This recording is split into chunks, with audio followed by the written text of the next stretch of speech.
Olha eu aqui de novo, trazendo muita informação e dados, conteúdos, porque é assim que eu gosto e eu vou analisar tudo para você, torcedor remista, meu amigo fiel aí de Belém. Que saudade que eu estou de Belém, viu? E confesso que tentei articular para acompanhar o Repá aí, pelo menos um dos dois jogos, mas vai ser a fase final do Campeonato Goiano também, no qual eu trabalho em algumas emissoras, tanto de frequência de rádio quanto de televisão aqui em Goiás, fará que eu não consiga estar. Mas já estou programando para no mês de março ou Fluminense, eu ou outra equipe dentro de casa eu poder acompanhar e aí ao lado de vocês. Fechou? Mas antes, ó, Panela FC aqui ao lado, um jogo que você pode participar comigo lá, baixando o aplicativo. Quero contar com o seu carinho, caso você queira dar os seus palpites dos jogos do Brasileirão da Série A. Clube do Remo e Internacional empataram em 1 a 1. Você pode ter visto o resultado, mas enfim, eu vou analisar algumas coisas do jogo e também a entrevista do treinador Osório no pós-confronto diante do Inter. A verdade é que o time do Inter também ainda não conseguiu engrenar nesse Campeonato Brasileiro da Série A. Perdeu 2 jogos em casa na estreia para o Atlético Paranaense e também para o Palmeiras. Agora buscou 2 empates fora de casa, né? Ele empata com o Flamengo no Rio também por 1 a 1 e empata agora com o Clube do Remo em 1 a 1. Alan Patrick, sem sombra de dúvidas, é um jogador perfumado, um jogador que tem uma qualidade nesse meio campo, mas ainda carece de bons jogadores ali o time do Inter de Porto Alegre. Teve mais troca de bola, trocou 385 passes contra 240 do Clube do Remo, teve um percentual de 56% de posse de bola contra 44% do Clube do Remo, mas a verdade é que teve 18 finalizações contra 12, mas as 12 que o Clube do Remo conseguiu finalizar passaram perto do time conseguir a virada. Inclusive o Jajá, no qual eu quero até trazer isso já aqui nesse vídeo, entrou super bem, movimentou, teve até uma bola que o Aleph Manga atrapalha ele, né? Ele começa, ele ganha na velocidade, o Aleph Manga já estava também fazendo facão, atrapalha o Jajá porque ele vinha de frente, vinha em velocidade e até reclama ali da finalização do Manga, mas enfim, são situações que aconteceram também. Depois ele traz uma jogada individual, ele consegue driblar e bater, bola passa perto do goleiro Rocher, quase poderia ser a sua estreia fazendo gol, mas deu boas ilações, gostei do que vi e tomara que o Jajá consiga agora, nessa pausa, visto que não pode jogar o Campeonato Paraense, que agora são os 2 próximos jogos do Clube do Remo,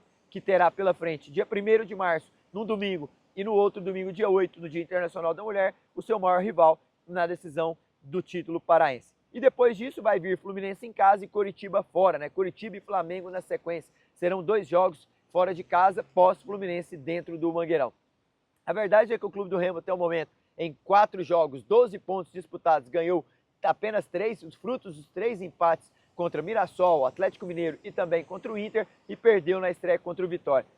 Empatar demais é bom? Não, ainda mais em pontos corridos. Eu trocaria esses 3 empates por uma vitória, por exemplo, que daria mais roupagem para o time, teria uma vitória no critério de desempate e teria possibilidade de ter vencido, por exemplo, o Mirassol, o próprio Atlético Mineiro e até o próprio Inter. Por que não aquela bola do Jajá entrar, as jogadas articuladas pelo Manga também, que teve algumas criações de jogada, enfim. Eu esperava que o Clube do Remo conseguisse vencer o Inter dentro de casa, até dei o meu palpite lá no game do Dedê, que ele venceria por 1 a 0, visto que o Inter não está bem e o Clube do Remo necessitava disso. Osório, no seu pós-jogo, ele, primeiro na escalação, né, ele faz ali o meio campo interessante, né, o Léo Pico faz o gol, depois um rebote, um chute a média distância. Gostei da articulação no meio campo. Gostei da entrada do Brian Cufré, até que enfim o jogador entrou, né, na lateral esquerda, mas ele entrou também visto porque o treinador Osório, no seu pós-jogo, ele fala sobre o Sábio, né, um jogador indisciplinado, irresponsável, bom de bola, mas não quer contar com ele. A verdade é uma só.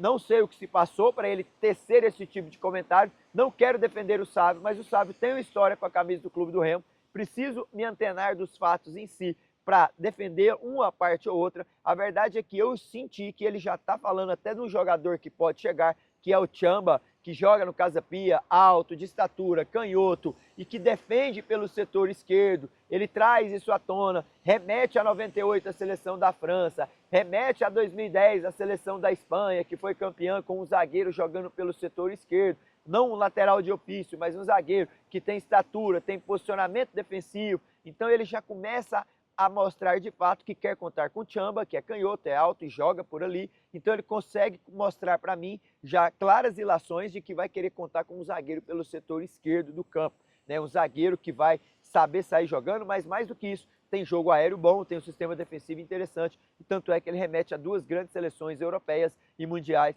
para falar e defender isso. A verdade é que o Sávio, com ele, já não joga mais, a não ser que venha pedir uma desculpa pública, a não ser que mude lá. Ele até fala que ele vai ser feliz em outros ambientes. A verdade é que ele não quer contar mais com o jogador e quando assim o fica difícil para um jogador não entrar nas contas do treinador. Osório que vira e mexe, muda a escalação, mas ontem conseguiu trazer Brian Cofré para o jogo, já teve a estreia do Jajá, colocou o Iago Pikachu ao lado do Jajá, mas Pikachu entrou meio que perdido no jogo. Gostei da entrada do Jajá na partida. Enfim, eu espero que contra o Clube do Remo seja a virada, né? A reviravolta e a manutenção do Osório no cargo, que ele consiga revalidar o título paraense, que ele consiga de fato ter essa vitória dentro de casa, que vai lhe dar uma tranquilidade. Nada melhor do que bater o Clube Paysandu nos 2 jogos da final, ser campeão paraense, receber o Fluminense e depois visitar o Coritiba, que são jogos acessíveis ao Clube do Remo.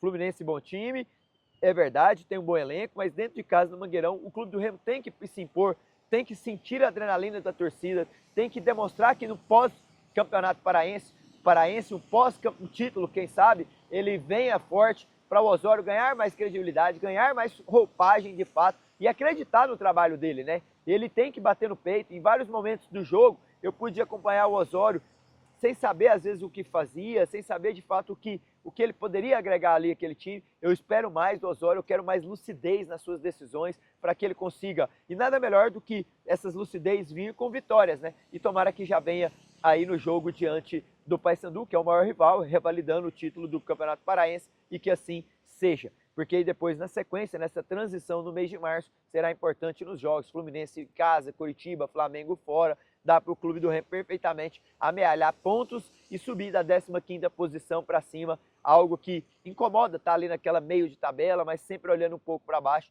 Quero que ele esteja sempre ali entre os 8, na prateleira de cima, beliscando, porque quanto mais perto ele estiver no Sul-Americano, ou Conmebol Libertadores, mais distante estará certamente da zona de descenso. Fechou? Foi o que eu vi, quis trazer esse conteúdo para vocês, espero que gostem, compartilhe, deixe o like, com certeza isso nos ajudará a trazer muito mais conteúdos para vocês. Fechou? Um forte abraço, fiquem com Deus, tchau!